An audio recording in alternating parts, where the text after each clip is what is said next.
In time, we'll see if voters' priorities are the same as Nicola Sturgeon's. Is a de facto referendum a necessary step or a misstep? The answer could determine the next election in Scotland and Nicola Sturgeon's political future. Well, in an exclusive poll, find out now for Channel 4 News, conducted after the Supreme Court decision, we asked a nationally representative sample of 1,006 voters in Scotland, 412 of whom voted SNP in the last general election. Would you vote SNP at the next general election if a victory for them could lead to Scotland leaving the UK? 50% voted yes, 33% voted no. And 51% voted yes and 33% voted no when asked if their vote should be used as a mandate to negotiate independence. But when asked what's most important to them, a quarter said Scottish independence, with just over 60% citing the Scottish economy and its public services. Well, I'm joined now by the leaders of the Scottish Conservative and Labour parties, Douglas Ross and Anna Sarwar. But first, let's talk to the Scottish Government's Constitution Secretary, Angus Robertson. Angus Robertson, when you think that the Scottish people have said no today, there have been 4 consecutive prime ministers and now the Supreme Court saying no to a referendum, are you ever going to take no for an answer on this? No, we're not, because we have a mandate, and that mandate came from the Scottish people in last year's Scottish Parliament elections. Not only did the SNP, and for that matter the Greens, win the election on that mandate, but we actually have the biggest majority ever in the Scottish Parliament. So opinion polls are always very interesting, whether the news is good or less good, but what really matters is elections and election results. And we were elected to deliver a referendum during the first half of this parliamentary term, and we've sought to do that in the same way as occurred for 2014, which is the UK government and the Scottish government recognising a democratic decision had been taken, allowing a referendum to go forward, and that we can get on with it. Unfortunately, what we are confronted with is democracy denial from the other political parties that lost the election and not giving people in Scotland the chance to... You lost the last referendum, but you love carrying on talking about independence because it distracts from your records on other issues. Here in government, your schools are lagging behind England. You've got the highest waiting times in the NHS now on record. Yeah. You don't want to talk about that. You want to talk about independence. If people were so unhappy with how Scotland is governed, then we wouldn't have won eight elections in a row. Let's deal. Let's deal in this scenario. No, you're talking about the last referendum, and you're correct. We didn't win a majority in the last referendum, and what has happened subsequent to that is we've had a Brexit referendum and Scotland's been taken out of the European Union against our wishes. We had an election last year in Scotland. This was the biggest issue in the election campaign, and we had a record majority elected to the Scottish Parliament. And I know it's difficult for the losing parties to hear these facts, but in a normal democracy, the government do what the people have instructed their MSPs or MPs to do. We have a mandate. We should be getting on with it, not facing democracy denial from the UK parties. Do you regret taking this to the Supreme Court? Because it was a gamble that you lost, really, wasn't it? No, I don't regret taking it to the Supreme Court because we now have clarity. We have clarity that there is not a route using the UK government route to getting a Section 30 order. We have clarity that we now cannot go forward with a referendum voted on in the Scottish Parliament. And unfortunately, that leaves us with no option but turning to the next democratic option that we have, which is the next general election. But the question for the other political parties is, how many elections do the SNP have to win? How many times do people have to return a majority of the Scottish Parliament for people to actually have their say? Are we living in democracy? Are we living in a voluntary union? Because and if you don't get a majority at the next election of Scottish voters, the majority of Scottish voters, that's curtains. You can't do a referendum. You can't demand independence again, can you? That's it.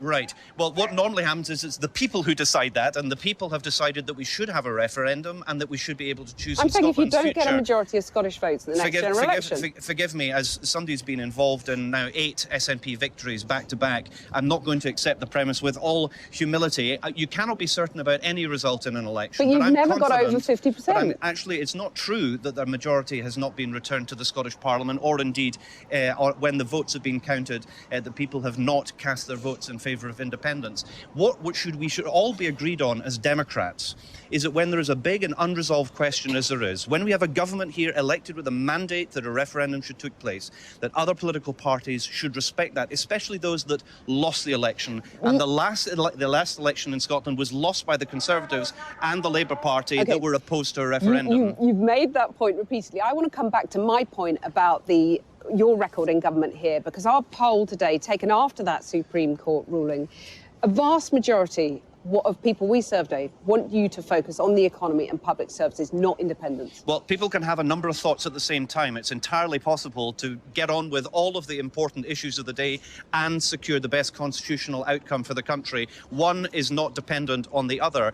What is, however, important is that in a democracy that we have the option to choose whilst dealing with all the other issues of the day. I know that's very uncomfortable for the other political parties.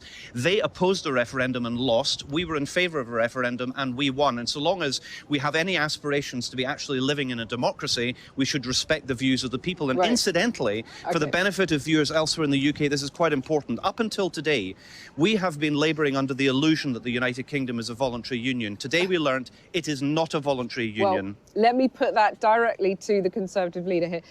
Angus Robertson, thanks very much. Douglas Ross now.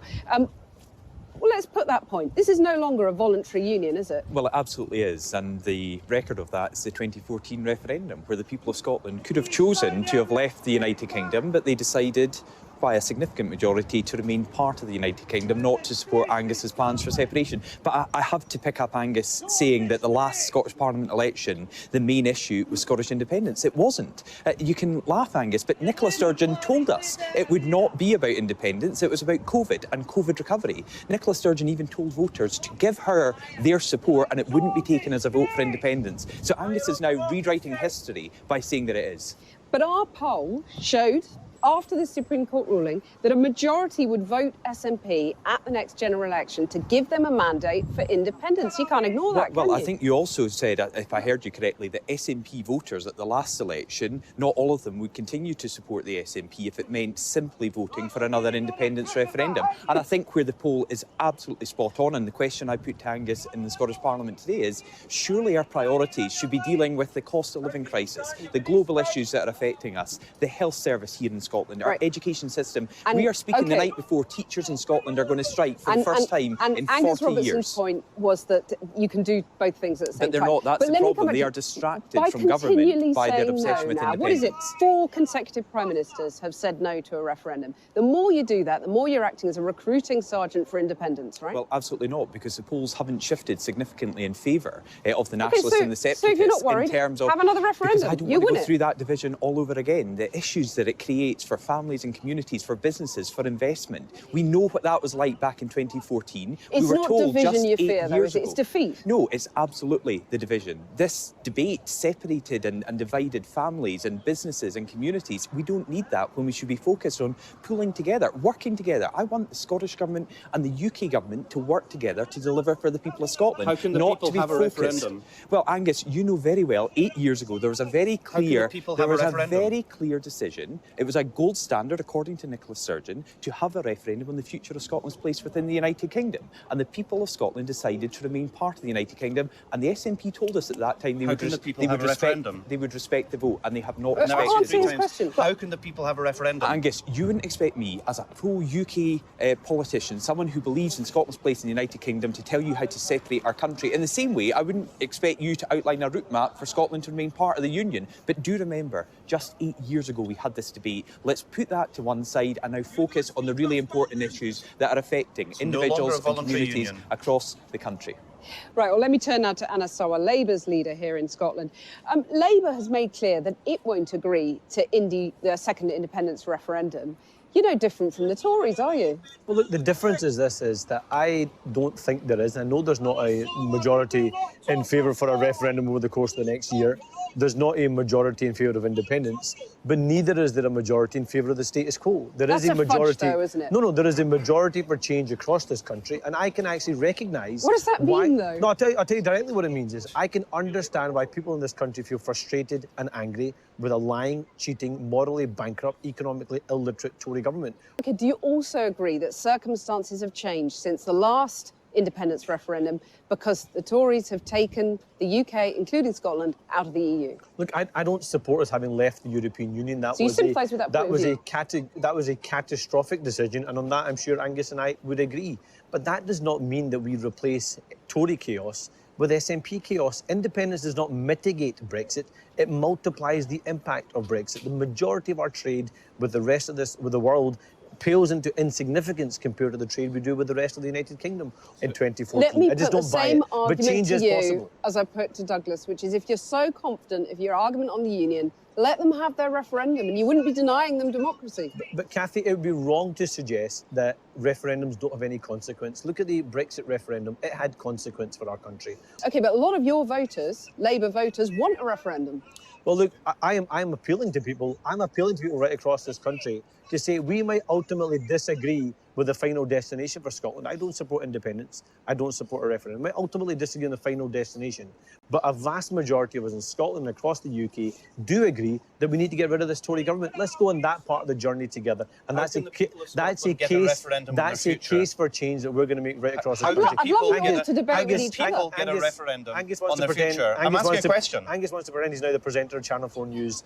He might want no that job. He might want that job There's no eventually, answer from but he's them. not the. Well, next time perhaps you'll agree to a discussion amongst the three of you. We're happy to Gentlemen, do that, but Let's Angus agree in isn't. democracy. Unfortunately, my colleagues here don't. We do believe in Gentlemen, democracy. It is a gentlemen, You're blocking a referendum. gentlemen, you can continue this argument in the pub. Thank you all very much. Thank you.